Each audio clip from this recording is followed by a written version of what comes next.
33 years ago, 10 men died in a rooming house fire. And the rooming house was called the Rupert Hotel. There was no mechanism at that time to inspect and secure and legalize rooming houses in a meaningful way. And out of that came something called the Rupert Hotel Coalition. And over the course of those 3 decades, they have people from that coalition and activists right across the city have fought and fought and fought to say we cannot gate certain parts of the city and say no one with a low income is allowed to live there. As a result of their work, the fire code right across the province of Ontario was changed so that we could accommodate this kind of housing. The former city of Toronto found a way to legalize rooming houses. Former city of Etobicoke found a way to do it in some narrow parts. The former city of York found a way to do it in part of York. But the battle continued, and I'll be honest with you, I have tried 12 times to get to this vote over the course of the last 14 years.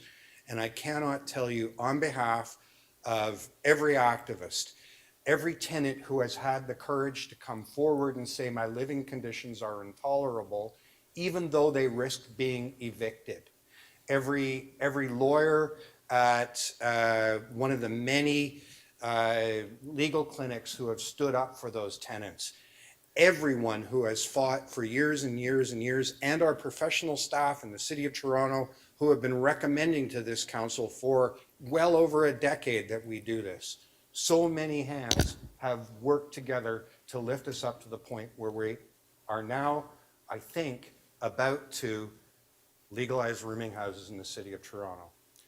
One of the things, though, that there's an impression that I want to correct, which is that somehow this debate has been a downtown versus the suburbs debate. That's absolutely not the case. Think back to the remarks that Councillor McKelvey made. Councillor McKelvey said, I ran for public office in Scarborough saying that I would do everything in my power to legalize rooming houses. In this term, 3 new members of council ran in suburban wards saying, I will legalize rooming houses. Councillor Morley, Councillor Myers, and Councillor Chang. It has not been a downtown versus suburban issue.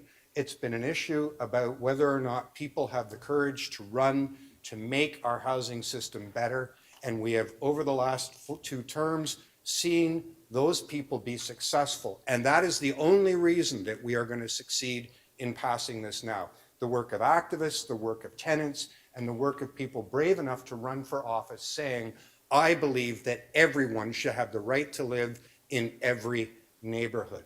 It's a remarkable step forward. And I hope that we continue that momentum. The plan that we have today for the rest of the housing system relies heavily on the idea that the private market will solve our housing crisis. And we know for a fact that it won't. You heard me ask questions of city staff saying that no, the private market will not do that. That as many as half of Torontonians will never get their housing need met if we rely exclusively on the private market to do it.